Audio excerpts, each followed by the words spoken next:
We're live. Hello, hello, people. Yes. Hi. So my name is Ruqayya Khan, and I am a smile strategist.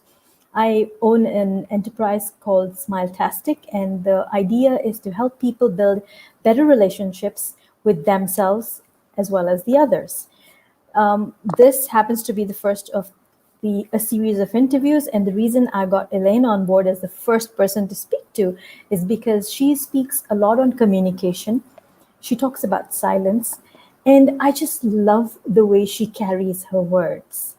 So, Elaine is a conversation intelligence certified coach. She's a body language trainer and accent modification instructor and a voice therapist. So many feathers to your cap. Please tell us more about you and the movement that you have, which is you plus 1%. Yes? So is that an initiative or is that your company? What is this? Tell us more, please. Well, thank you. Thank you for the very kind introduction. I know I do have a number of feathers. I apparently like them a lot, so I keep getting more of them. Good, you should. I like to embody my U plus 1% today, which is my company name, my coaching company name. I'm a leadership presence and leadership development coach. And it comes out of the Kaizen principle out of Japan, which is continuous improvement, which is what I like to embody by continuously learning and growing and apparently adding feathers to my cap. So, so that is something that I believe in, not just for my clients, but also for myself, that there's never going to be a time where you know everything about everything. So why not keep learning more? Absolutely. And so today we chose to speak about the power of communication. And like I said, I love how you carry your words. And it's beautiful how you speak about, the power of not just conversation, but also of silence. So tell me about that. I thought I would do the silence part. Yes. Words are so powerful, Ruqayya, that it really matters how we speak to ourselves and how we speak to others. You can, and you know this, you can speak into someone else's life the opportunity to smile or the opportunity to feel worse about yourself. And that is a gift that we can give each other just by being who we are and the smiles we share and the words that we share with each other. And so words are really, really powerful. One of the quotes that I love is, it says, I am at the top.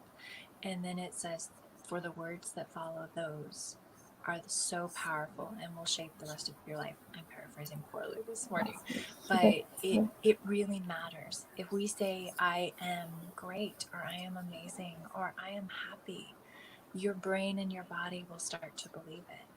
And if you say the opposite, which I'm not even going to say because I don't want to feel this feeling this morning, if you say the opposite, you imbue that into your life. And you can do that for someone else or to someone else by your words. And so it's so important to recognize that our word choices are incredibly important. And I mean, like, to me, I feel words are a resource, and we just throw them around, just not thinking twice about it, and that's really not fair to anybody for that matter, because they carry energy, they carry a vibration.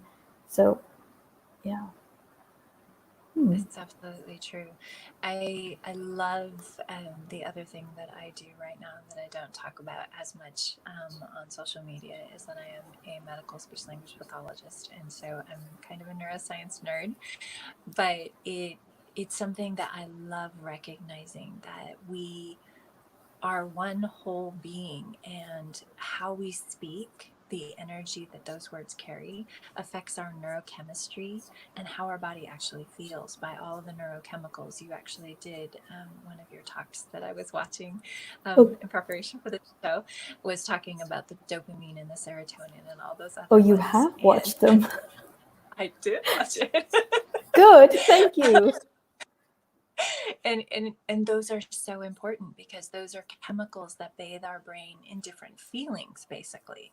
And we can elicit those by the way we hold ourselves, which is where the body language training comes in for me, and how we speak to ourselves, those positive affirmations, and how we react to other people. When I smile at you, if I only smile with the lower half of my face and I just go, you feel nothing in your brain. Whereas if I smile all the way to my eyes and elicit those little fun crow's feet, it actually elicits in your brain. You spoke about mirror neurons. It actually elicits in your brain that sense of we're connected. It's, of course, the oxytocin, the cuddle or connection hormone. And it's a beautiful way to connect with somebody else, not just through our words, but also through that nonverbal communication, which is so important as well. Absolutely. I'd posted. I know I said this was very last minute, but I'd posted on my Facebook. I just took that chance. I said, "An hour's time, guys. If you have any questions," and because communication, I feel, is so important in the work we do, in everything actually. And so, I had a few questions that came in, and somebody asked. When you're coaching, and I know you're a leadership coach, so when you're coaching people, sometimes people just come with that mindset that, a very strong belief that coaching, how is it going to help me? They just come with that block that, how is it going to help me? And when you are sitting across the table from someone who has that mindset, then how do you break through that wall and just make sure that they have an aha moment or realization? How do you break through a strong belief for someone? That is a great question. Thank you to whoever asked that. It is Karan some did. it is something that for me, I want to work with people who want to be worked with, who have that mindset of saying, I want to do something different in my life. The quote that says, if you want something different, you have to try something different. And sometimes that's coaching. Sometimes Yep. it's getting up off the couch and trying something new, going to the store a different direction than you normally do, just to open your mind to the possibilities. If I have someone who's interested in coaching, maybe we're having a discovery call, but they say, how's this really going to help me? I will often ask, what is it that's missing in your life right now that you want that I can help you with? Oh, okay. And I just sometimes, had an aha moment. yeah, sometimes that can Yeah. open that window to say, oh, you're right. There is something that I want that I don't have right now. And maybe now's the time for me to do that. So I'm not sure if that answers the question. Well, Karan, I think, is watching. So if he might leave in a comment, I hope he's still watching. So yes, he could probably leave in a comment and let us know if that answers. But yes, for me, it did open a window of thought. And I do agree that, yes, sometimes we feel like we have it all. We feel like, we've tackled it. We know how to deal with things. But then when you look deeper is when you realize that, yes, there is that little bit itsy bitsy gap that I'd like to fill. And I think coaching for me brings that to our awareness. I was the other day talking to someone, and I said, when I'm working with this powerful coach, it feels like they open an extra door to my house of awareness, because in my world, I feel that's all that there is, the house that has been constructed. But then a coach comes in and they open a door to a garden, a gateway where you walk out and you see the beautiful flowers, you see the weeds, you see the swings, you see so much more, you see the sunlight, the sky, the freshness. So the possibilities. So I think that for me is how a coach can help and create an awareness. That's a really beautiful image. I really like that. Yeah. Thank you. Yeah. Oh, Karan is watching. Karan says, I agree, Rukaya. That was an aha moment for me as well. What's missing in your life? Thank Thank you. you. Thank you. We had one more question from a friend who said, what is communication all about? Is it just the words, just the emotions, just the feelings, or everything put together? I love to think about communication as the whole package because, there's a lot of disagreement over how much nonverbals, your facial expressions, your gestures, those kinds of things make up out of the whole communication. For me, if I were to boil it down, I would say communication is that ability to take what's in your mind and help someone else see it. It's that connection between two people who come from very different backgrounds, very different perspectives, and to be able to create the image that's in my brain, in your brain as well, so that we both can be looking at the same thing. But then, don't they say the meaning of the communication is the response you get, right? It's a NLP. What do you call that? Anyway, it's one of the NLP thingies. But but my question is, when communication is the meaning of the communication is the response you get, how do you ensure that you are communicating clearly and with impact? This is such an important point, and I love that you brought that out. And that is that I can talk all day long. It's the meaning that it creates inside of your brain that actually matters. It's not the words that I say. It's not the look on my face. It's not how I present it. It's what did you get out of it is the meaning that's created.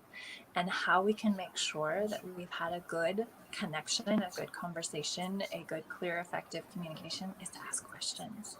I use the term that I learned in my coach training program, which is white space. White space is created every time you do or don't do something and someone else isn't sure what you mean.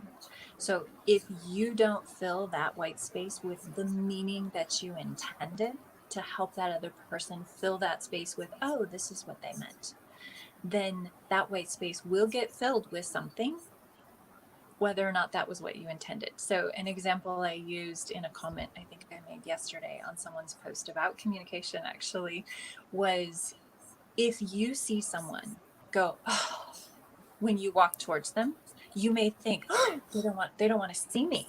When actually maybe what they had just been doing was looking at their phone, and maybe their teenager just typed in a little text. Yeah, see that look on your face?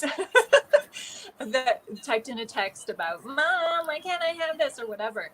And you came around the corner just in time to see them go, oh. When you think it's about you, you're filling in that white space with your assumptions. When what they meant was, I'm just really frustrated with my teenager right now. And how you can bridge that gap is to say, is everything okay?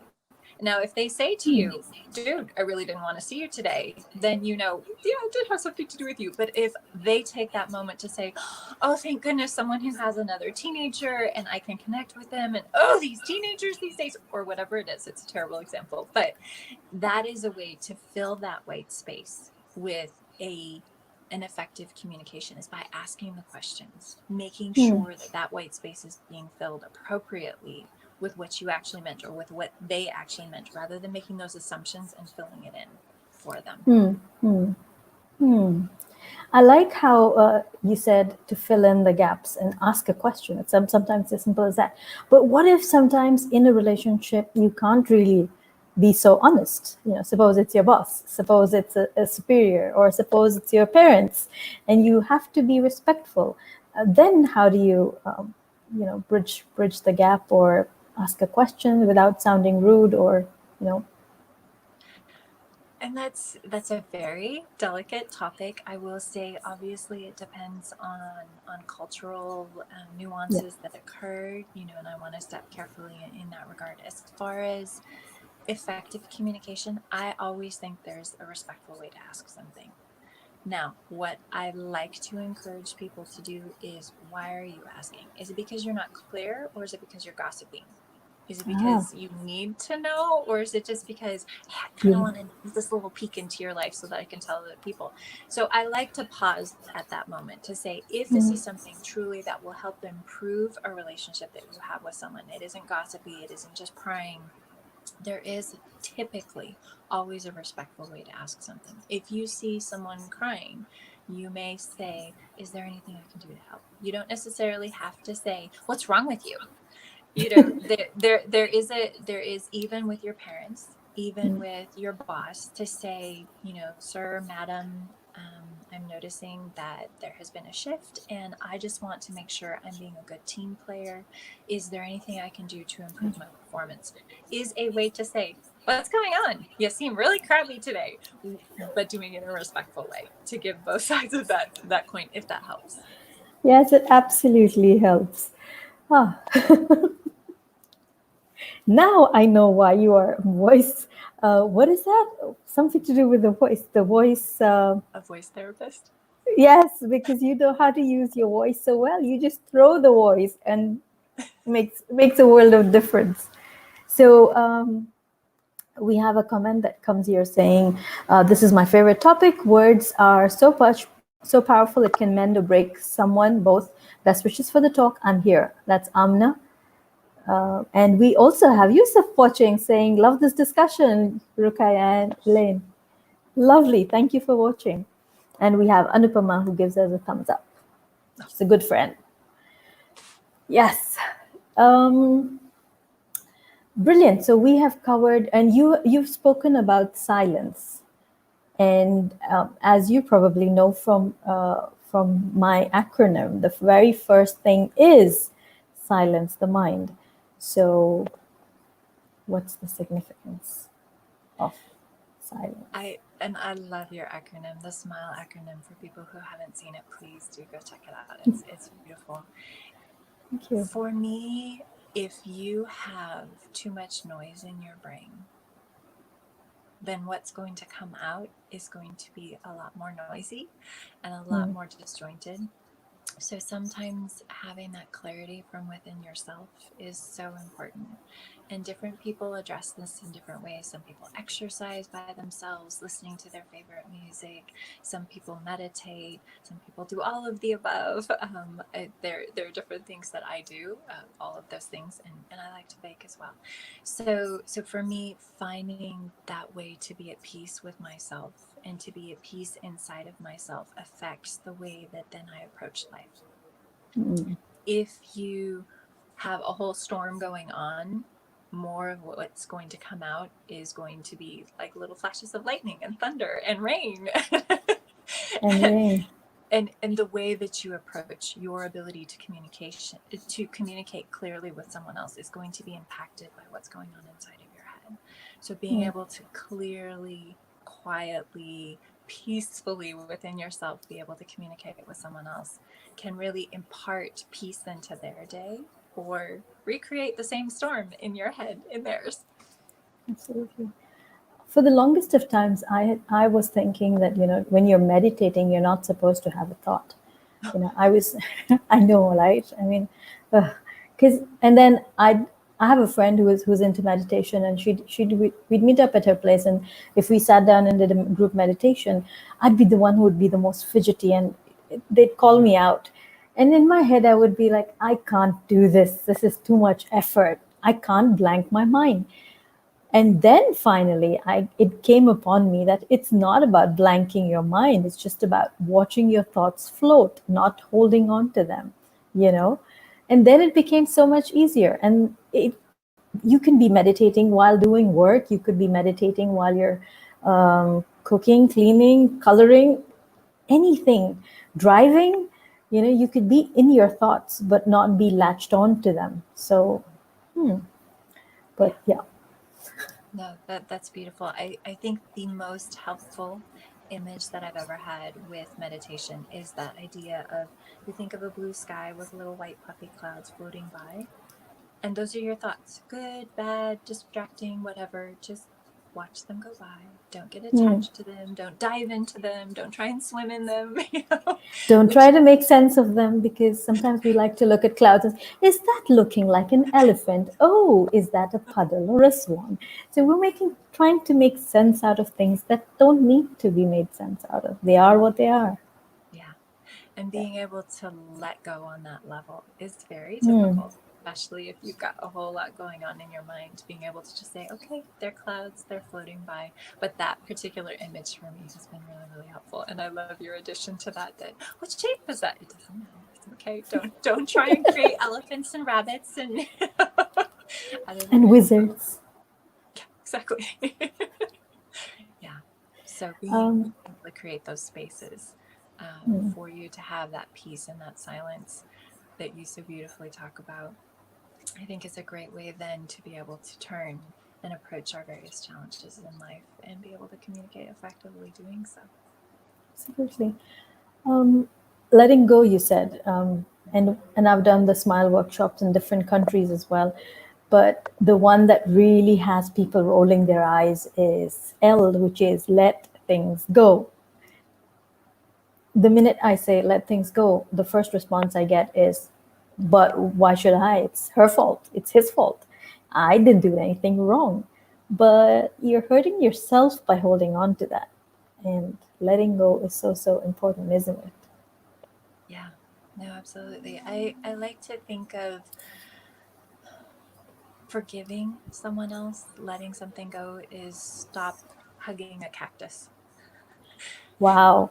You know, if you're holding on to the cactus, it's poking you, it's hurting you, Yeah. and it doesn't help them that you're holding on to the cactus. And once you can Ooh. let that go, even if it's just to set that aside and say, okay, you're a beautiful cactus, you're going to flower, you're going to do other things with your life, but I don't need to hold you tight and keep stabbing myself with that. So I like to think of that as there are some things that you should hold tight, and there's great wisdom in knowing which things those are versus which things you need to let go. Very powerful. Very, very powerful. Thank you. So, you said you've been watching the videos. Oh, don't What test me now. what struck out for you? Well, you do your series on Facebook, which I'm not on, but I was able to pry my way in just a little bit to watch some of your videos. You do your series on the connections of thoughts, and Yeah. you have a way of saying it that I can't think of right now, but the connections of thoughts. And I thought several of yours were very enlightening of just things that are different for different people, of you have this thought and you have this thought, and how do those go together. And I thought that was really beautiful. And from the standpoint of what coaching is, I think that's some of the things that we do for other people. Is somebody might have this one thing over here and this one thing over here, and like, I can't figure out any pattern to my life or whatever, and you can say, well, what about these two things, and put them together for someone. And that's a really beautiful gift, to be able to take these, what seems like two separate thoughts, and be able to put them together and say, maybe I've created a new neurosynapse. I've created a Yes. new connection in my brain of how to put something together that opens a new door and allows me to think about things in a different way. So I thought that was really a nice series that you have, and a nice pattern of approaching things, of how Thank does you. your brain work and how can that add insight to my life. So I thank you. actually, thank you. I actually call it connecting the thoughts. And when I There was some started, very fun way you referred to it, yeah, it and was it's like not coming to me right now. it's okay. So for me, it was more like, people say connecting the dots. So I was just playing cheeky and said connecting the thoughts. But I didn't realize it would go on for such a long time and it would add so much value. So I'm happy about it. Um, there was something that I wanted to ask you. Yes, how did you get into coaching? You've been Oh, in the corporate world. I also did some homework. You've been in the corporate world. So how the transition into coaching? Because I know a lot of us who've been in the corporate world and doing things, they're really achievers, and we want to progress into coaching because that's our calling, or that's something that we can really, really add value for others and also for ourselves. So how did you transition into coaching? How did you find your path there? well, that is a fun story. I guess so. I'm going to give you the highlights reel. So, I have been a medical speech pathologist. I work in hospital settings and have been doing so for 16 years, and just started to feel like, I just feel like I want to do something more. And I love helping people. And so, starting to look around at how else could I apply my talents? What else can I learn? How else can I grow? And, came across things like body language trainer and conversational intelligence for coaches, and all of the other things that I have done since I came across the field of coaching, and went, oh, that sounds really exciting. I think I would really like that. So for me, being able to work with people who, and I'm going to say this very gently, but who are going to go on with their lives and make an impact on our planet through their ways of dealing with things, through their way of speaking, is something that I really want to be a part of now. And that just lights me up and helps me to feel like that's part of my legacy, is every person that I touch and every person that I help do what they want to do better, and then all the people that that ripples out to. That's part of my legacy, and that's pretty awesome. So getting into coaching from working in the medical field was just an exciting way to recreate myself and to transition into something that makes me light up and say I get to be a part of something that's amazing in our world. And Absolutely. that's pretty cool. It is absolutely cool. We're looking at you plus 1%. I know we touched upon it right in the beginning, and I completely get what you're talking about and what you're giving to the world. But I want to hear it from you. Okay. All right. Well, thank you for asking. So, for those people who are connected or can see me on LinkedIn, my full tag is you plus 1% today. And then I have a hashtag after that that's BIMA, which is become even more amazing. And so I'm going to take the last part first because I love it. And I chose it because become even more amazing says what I feel about my clients and my potential clients. And that is that you're not just starting out. You haven't tried anything in your life. You have already been amazing. And now there's just something more that you want to do and you want to become even more amazing. And if someone chooses to work with me, I get to be a part of that. And that's incredible for Yeah. me. So I Yes. want it to be inherent in the words that I use and how I demonstrate my value to other people, that I believe in you already. I think you're already incredible. And let's work together to become even more amazing, because how much fun is that? So that's the Absolutely. second part. The first part is you plus 1% today, which we touched on just a little bit, but it's saying, what do you want to do? And what can we do starting today? What small thing can we do starting today? Not tomorrow, not someday that never comes, but what can we do starting today to help you get to the place where you want to be? Because we all know that time passes whether or not we do anything. And so let's take that someday. Let's bring it down here. Let's hold on to it, divide it into little steps, and then get you there so that your future self in 1 year, in 5 years, in 10 years, whatever it is, so your future self can say thank you to your current self for taking those tiny steps. So an example that I use a lot is about, I've decided I'm a couch potato and I want to climb a mountain. Well, you can't just get up off the couch and go climb the mountain because, well, muscles and shoes and blisters, those are all things. So what can we do to break that down into realistic small steps that you can start with today? And that's something that I do with all my clients, is by the end of the call, I will say, what are your action steps? And I will challenge somebody if they choose too small of an action step, like, oh, I will breathe 5 times today. Okay, A, you should breathe more frequently than that. But B, I Yeah. think you can choose something that stretches you just a little bit more than that. I want you to grow, whether even if it's just 1%. I want you to pick something that you can do today that will move you forward. Because my favorite quote by Lao Tzu is, a journey of 1,000 miles starts with a single step. Well, you're never going to get to that 1,000 miles if you don't start. So why don't we start today? Let's not wait. So I'm a little bit known for, if you get on a discovery call with me, by the end of the call, I'm probably going to say, so what are you going to do for yourself today? How are you going to invest in yourself today? What one small thing are you going to do today? And I've gotten on calls with people who, it's 5 o'clock, they're kind of at the end of their day, and I say, what are you going to do today? Oh, well, maybe tomorrow. No. The word is Today. today. What are you going to do today for yourself? And people are shocked by that. And I say, I don't care if this is the only call we have. I want my legacy to be that I pushed you at least 1% today, whether that's just one small thing, a conversation you've been putting off, an email you've been putting off. Get it done. Start the ball rolling. Invest in yourself, because you're worth it. You're amazing, and you can become even more amazing. Absolutely. So wow. Wow. Okay. I'm going to give myself some time to soak that in. Because, yes, absolutely. What's that one thing that you can do different? Okay. What's the one thing that I can do differently this Yes. conversation forward? Yes. Okay. What Let's did hear I your just, 1%. did I just land myself in hot water just now? think I did.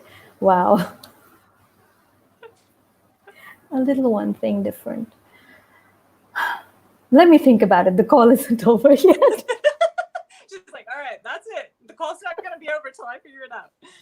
Yeah, I'm It's gonna think either about it. one thing that you're going to add to your life. It's one thing you're going to do different in your life. It's one thing you're going to take away. It's 1% different. It doesn't matter if it's an additional thing, if it's a takeaway thing, or if it's a just do differently thing. Okay. Interesting. Absolutely interesting. So we have Amna who says, beautiful theory of silence and peace. I'm so inspired. Love it. Yusuf says, brilliant perspective. Taking action is important. And Karan laughs at the fact that I have landed myself in hot soup.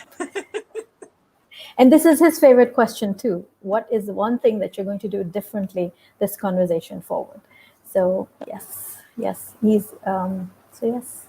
One thing that I'm going to do differently. Maybe I won't check my phone the first thing in the morning. Okay.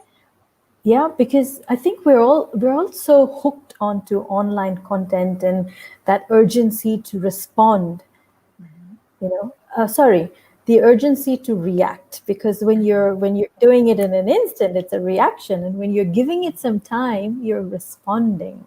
So having that rush to reply to an email, if you see a picture, immediately comment on it. If somebody has kind of done something, whatever, having that rush to I just always use the word respond because that's the way I am. But yes, having that urgency to reply to somebody. Maybe I would do it differently now. Give it some time and then space it and then reply. So that would be great. Okay. So I'm going to challenge you just a little bit. So you said in the morning. I happen to know it's not morning for you. Yes, it's evening right now. Oh yes. Oh yes, it has to be today. I forgot. Oops. Gosh, you're keeping track. The hot water's still warm for you. All right. No. So what I would suggest, if I were to have pointed that out to you, that's not today, that's tomorrow morning, is what out of that could you do today? It's your evening. Is there something that you still do with regard to how quickly you react to social media, emails, anything like that you could still do today? So I have a tendency of always addressing my circle of genius. So if I've done a live, I will make sure that I immediately reply back, acknowledge, with a like or a love or a thank you or whatever. I've always made it a point to do that. It would be rude if I didn't do that today. Come on. Oh no. But no. I'm not saying you have to pick what. No, I'm just thinking. In my head, that was the first thing that came to my mind. But then I couldn't do that. It's the first time I'm doing this, so I'd love to say thank you to everybody as soon as we're done with the call. What else could I do differently? Something else. That speaks to you. Yeah, maybe I just won't go back on Insta and check anything until whenever I need to tomorrow. No urgency. It really, it has to be about you and what works Yeah. for you, what's realistic for you. If there's something that's very, very important to you and you don't do it just simply because I said, well, pick something, then it doesn't speak to your soul. No, it doesn't. Has to grow you forward. If it's taking away something, there has to be a purpose for it. There has to be a bigger goal that reaches for you by breaking it down into those little steps. So yes, I'm sorry, I kind of put you on the spot there. No, absolutely. That's how people will know how this works, right? And it's about them. It's not about us. So, yeah. Exactly. I love what Yusuf says. Disconnect to reconnect. Yeah, and yeah. Most of us are into the night, stuck on social media, or probably checking our phones, replying to, corresponding to people outside of our house, and not connected with people who are in our house and in our world, and so the core relationships. So maybe just keeping the phone aside and deciding that, okay, this is the cutoff time and I'm not going to touch it until I wake up and I have done breakfast or whatever. Just having that commitment is important, I guess. It just gives you your own space to think without being distracted. Exactly. For some people, it's saying, okay, I will check social media before I have dinner. And then from then until the time my kids go to bed, I won't focus on any of that. I will wait until my kids go to bed. And then for X number of minutes, hours, whatever it is, I will focus on my social media so that I still feel connected. I have that parent time, I have that adult time. But it's your way of saying my kids are important and I'm going to prioritize them rather than, oh yeah, okay, but you're still looking at your phone. So it doesn't have to be that, okay, I'm not going to do anything more, but how you spend your time needs to be intentional because it's one of your resources. How Absolutely. you spend yourself basically is one of your resources, and you have to choose, does this move you forward or does this hold you back from the thing that you say that you want? And if your actions consistently don't move you in the direction of the thing that you want, then you need to say to yourself, why? Why am I doing what I'm doing? Yeah. Yeah. So E within the SMILE acronym is energize the possibilities, because we do so much of you go to these webinars, listen to podcasts, videos, seminars, everything, read books, and you do a lot of shelf development instead of self development. You're piling them up in the shelves. You have all your material, but you're not putting it into action. So what are you doing with it? So putting things into action is absolutely important, even if it's the slightest of bit.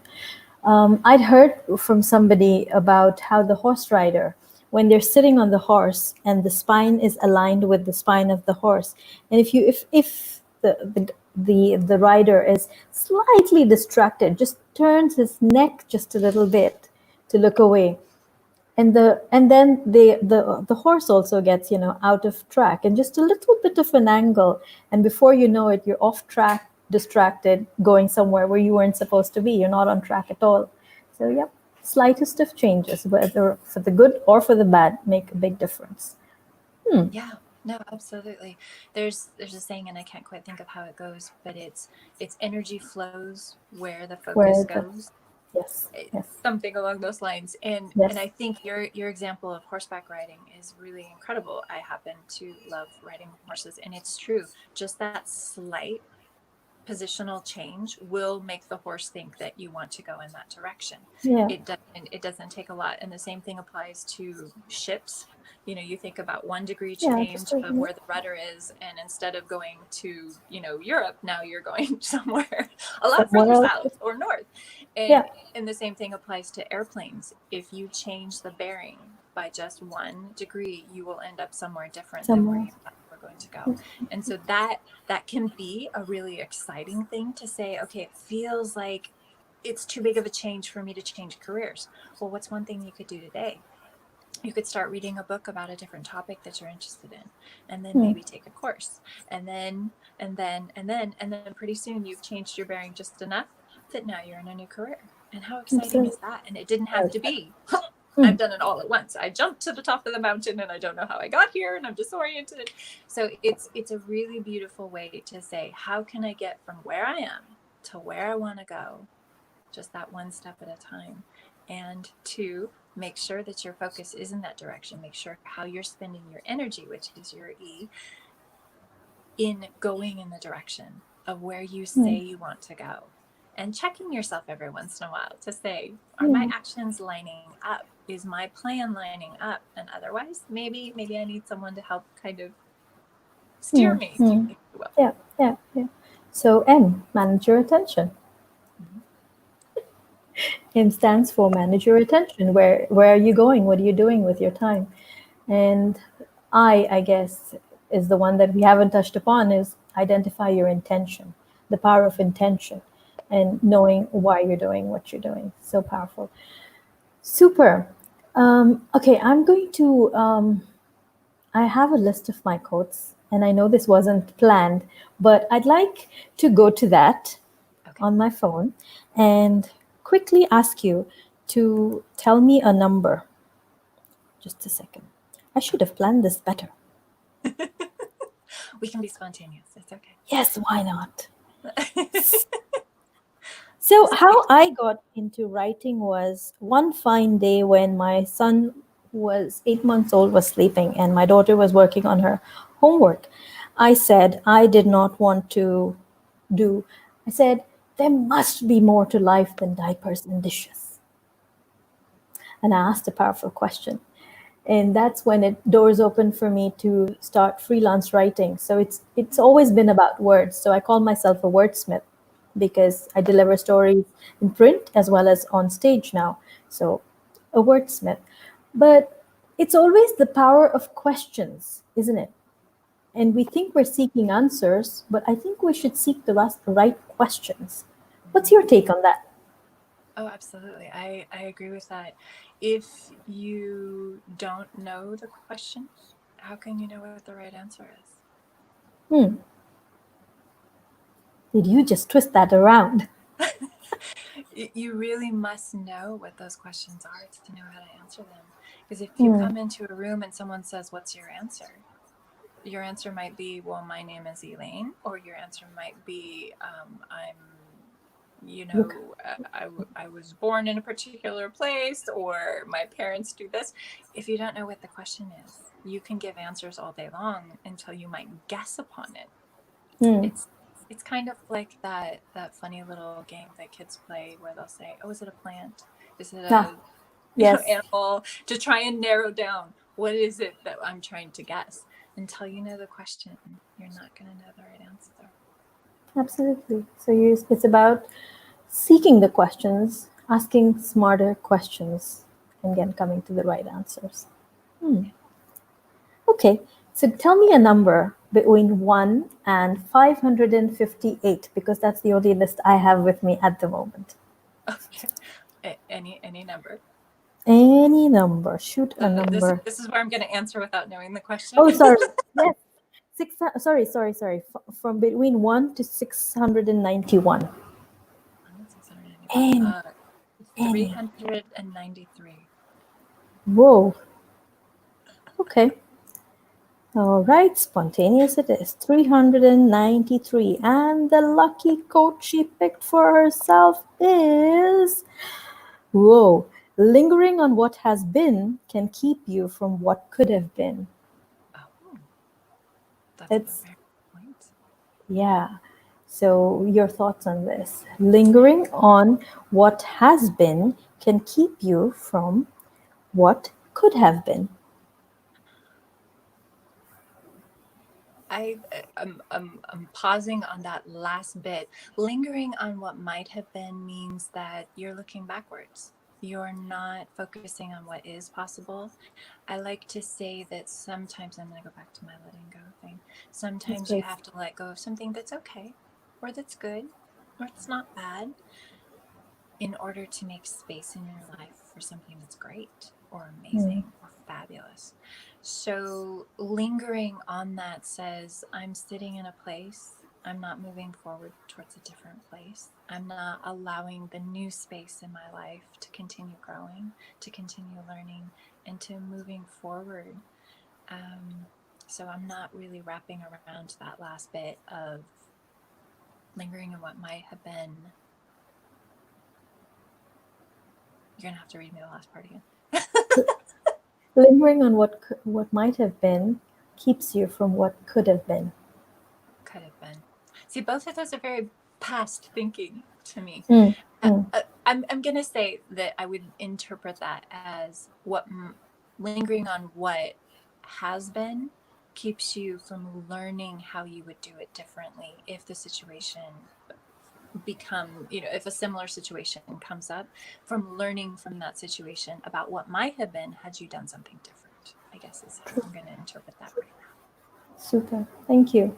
And I think the role of labels and fear and failures kind of comes in here because if a person has had a failure, it's not that they are the failure, it's that they have had a failure. Yes. Yes. So learning to separate yourself from your experience and Yes. then looking at that experience and then saying, okay, what am I learning? And then how Yes. am I going to take this learning and move forward? Yes. So, I really love that distinction because sometimes, and I'm going to I don't like to use negative terms typically, but instead of saying to yourself, "I am stupid," you can say, "I did something that was stupid. Now, I would like to instead offer the idea of don't say you're stupid and don't say what you did was stupid. You can say what I did was less insightful. And what I have learned from that is that I will do this thing instead if the situation comes up again, because then it keeps you focusing forward, it keeps you moving forward rather than just beating yourself, because you're not stupid. We all do things that are less insightful. We all do those in moments of, oh, I'm too tired, and I get up and I try and put my pants on, and instead I fall on the floor because I put both of my legs in, in one leg. Anything like that. That being a very silly example, but we all do stuff like that is less insightful. But to say, okay, that wasn't the most insightful thing I've ever done, but what can I learn from that? In my very silly example, I can say what I would learn from that is maybe I need to turn the light on so I can see what I'm doing. Or just rub my eyes before I grab the pants. Exactly. Better. Super. Thank you, Elaine, for the conversation. It's been really amazing. I could just go on and on and on with you, but yes, I'm sure you have your whole day ahead of you. So thank you. Anupama says, yes, where attention goes, energy flows. She's added that in for us. So thank you, Anu. And even Karan says, energy flows where attention goes. Remember, we were thinking of the quote. So yes, thank you, guys. Thank you for listening in. Thank you for joining us. If you are tuning in onto the channel for the first time, please hit a subscribe, put the notifications on, because this is just the beginning. This is just as amazing as it gets, and it's going to get better. I'm going to bring on a lot of amazing people on board, people who are really, really knowledgeable, who know what they're doing, and who have so much to give us in terms of wisdom, in terms of learning, in terms of thought. So, and Elaine, I am so happy that you are the first person on board on these conversations. Thank you for accepting my invitation. And if there's anything that you'd like to add in passing, please feel free to share, or we could call it a wrap. Up to you. I just wanted to say thank you for the time that your viewers have blessed us with. I am honored to have been your guest, and I just wish all of you a beautiful evening, a beautiful morning, a beautiful afternoon, whatever time it is for you. And just remember that you're already amazing, and you have the opportunity to choose going forward if you want to become even more amazing, and it's up to you, and you can do it if you want to. Absolutely. Thank you very much. Thank you again. All right.